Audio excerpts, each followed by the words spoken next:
Hey there, and welcome to the UkeStuff channel, and welcome to this tutorial video for Into the Unknown by Panic at the Disco. It's the live version, not the one in the movie, from Frozen 2. So in this video, we're going to take a look at the chords you'll need to play, and then we'll talk a little bit about strumming. A couple of things also to take care of. If you look below in the description, there are timestamps that will take you to a part of the video that pertains to you. And I also want to note that the chord charts, so in other words, the lyrics and chords for this song, are available at ukestuff.info. So let's start by looking at the chords you're going to need for GCEA ukulele. I'll be using my Koloha Opio. This is an Acacia concert instrument strung with low G. So there are 13 chords that you're going to need for this song. Let's walk through them, and I'll only talk in detail about a few of them that are a little trickier to play. First chord you'll need is the G chord. The second chord is the D chord. Now at the D chord you do have some options. You can play it on strings 4, 3, and 2 with fingers 1, 2, and 3 straight across. I typically don't like doing that because my fingers don't fit so well there. So I put my first finger at the top of the 3rd string, 2nd fret. I put my second finger next to it, sort of like an upside down G7 on the 4th string, 2nd fret, and then my 3rd finger on the 2nd string, 2nd fret, making an upside down V shape. There are also people who like to play D with 2 fingers, so they'll cover up on, again, all fret 2, strings 4 and 3 with 1 finger, and then string 2 with another, so they're only using 2 fingers. That works. And then what some people like to do is they like to cover strings 4, 3, and 2 at the same time with 1 finger, bending 1 finger in like that, trying to leave the last string open to ring. There is a chord later where using that 3rd finger for that will be helpful if you are interested. The next chord is the B minor chord, and on GCEA ukulele that is a bar chord, which means that you make a complete line with your finger, or a bar, and you put it across all 4 strings at the 2nd fret. Now if you're holding your ukulele right, you're kind of pulling the ukulele against you. You've got it in your arm, and you can pull it against you, and you can play that bar without any thumb. The thumb should be there to support you, so you don't have to feel like you have to super stress out your thumb, but that's the start. And then I reach across my 3rd finger to play the 4th string, 4th fret. And that's your B minor chord. The next couple chords are pretty standard here. The D minor chord, the C chord, the F chord. Now we get into the second row of chords here. The next one is the D minor 7. You start by playing your regular D minor, and then you add your 4th finger on the 1st string, 3rd fret.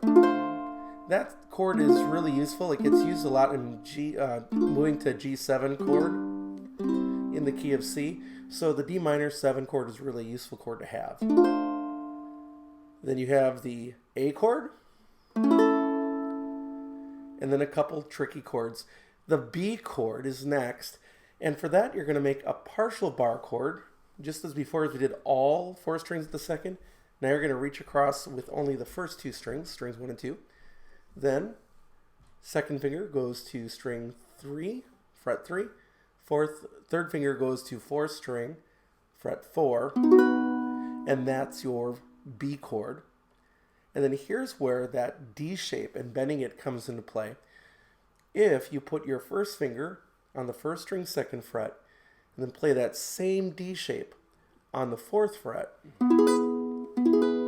that's your E chord. There are other ways to play E, but in this case that's probably the easiest way to go for what you're going to need to do to switch between B and then E. And you can hear how those 2 chords are related.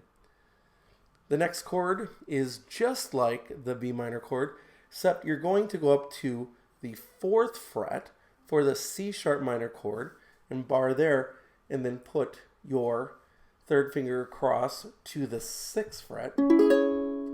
That's your C sharp minor chord.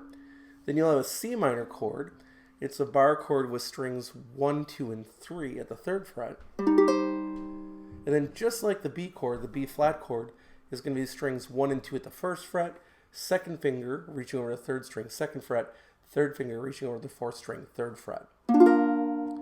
So those are the 13 chords that you'll need to know on GCEA to play this song in this key.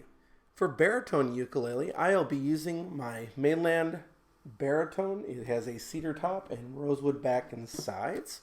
It's my one and only baritone. And let's walk through those 13 chords you'll need for this song. The first chord is the G chord, then the D chord, then the B minor chord. All the books will show you to play the pattern like this. The first finger will be shown on the 1st string 2nd fret, 2nd finger on the 2nd string 3rd fret, 3rd finger on the 3rd string 4th fret, and then also the 4th finger put on the 4th string 4th fret as well. Now you can play that without the pinky. It just changes which inversion of the chord you're hearing. Or you could try playing strings 4 and 3 with the same 3rd finger. Either one of those will work for you. The next chord is the D minor chord, then the C chord, and then the F chord. Now again, don't be frightened by the F chord. It's not as hard as it seems. The first thing to do is to make sure you're holding your ukulele correctly, kind of wedging it in your arm so that you've got it stable. And then you play strings 1 and 2 at the 1st fret by pulling against the fretboard. So you're actually pulling against you. And if you notice here, without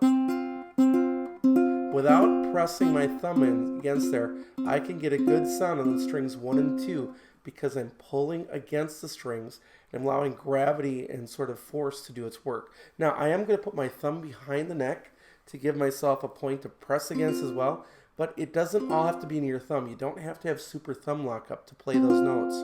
Then you just put your other fingers across. 2nd finger goes to the 3rd string 2nd fret. 3rd finger goes to the 4th string 3rd fret. And that's your F chord. Don't make it any harder than it needs to be. The next chord is the D minor 7, which is most of the F chord.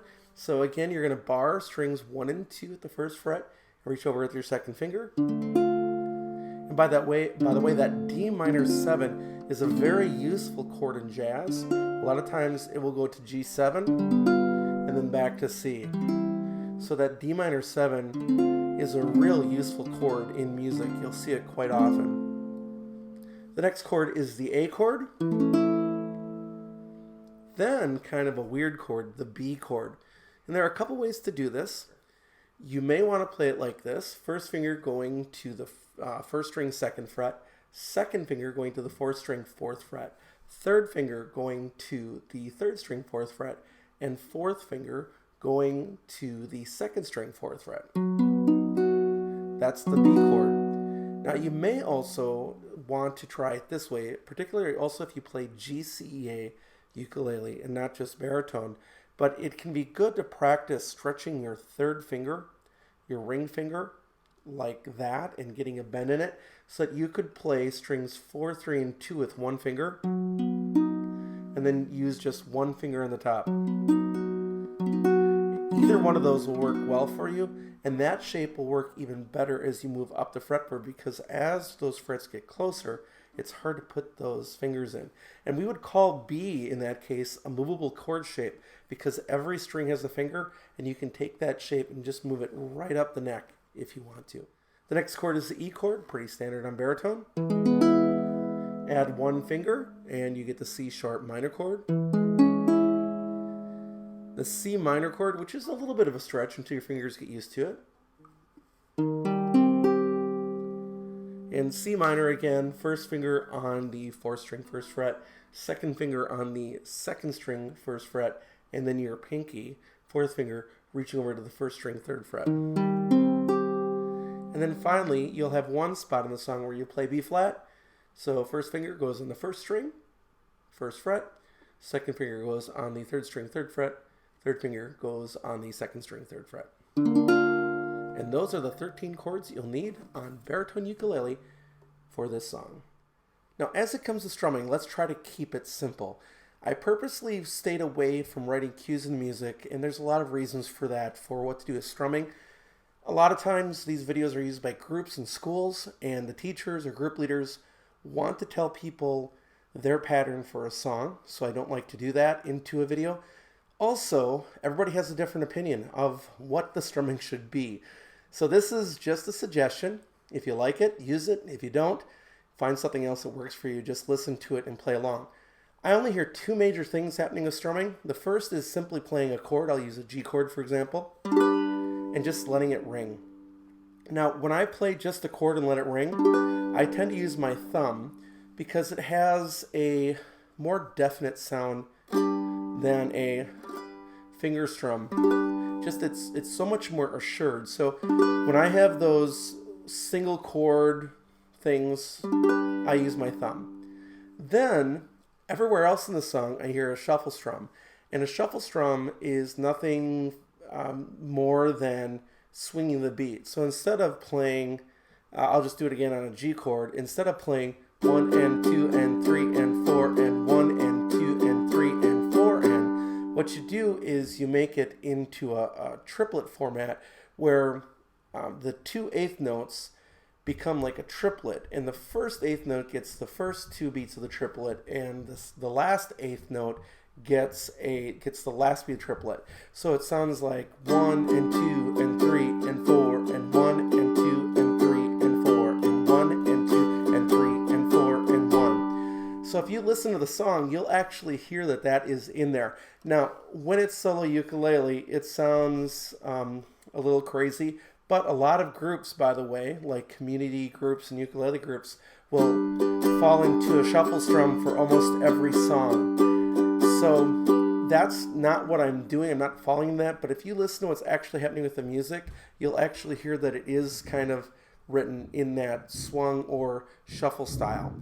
And basically, that's all you need to know to play the song. So if you've got the chords and you can just play the chord and let it ring when it needs to ring, or you can play the shuffle strum.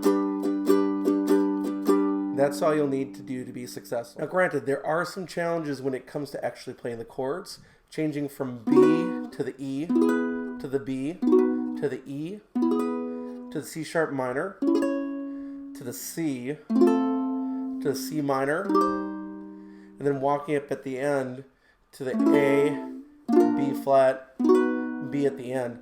That might take some practice. Don't forget that as you're watching this video, there's a little gear icon on the screen of YouTube. If you're watching on the main YouTube screen, you can actually hit that little gear and you can slow down the video while retaining the pitch. So the actual play along video, you can slow down and watch it at a different speed and then practice with it and then slowly bring it back up to full speed if that's what you need. So that should pretty much be it. Thanks for watching the video. We'll have some more content for you soon. Don't forget to check out ukestuff.info. That's my blog. And also check out, of course, all the other play-alongs at Uke Play-alongs, all the other content here at the UkeStuff channel on YouTube. And I want to thank you for watching, and we will catch you next time.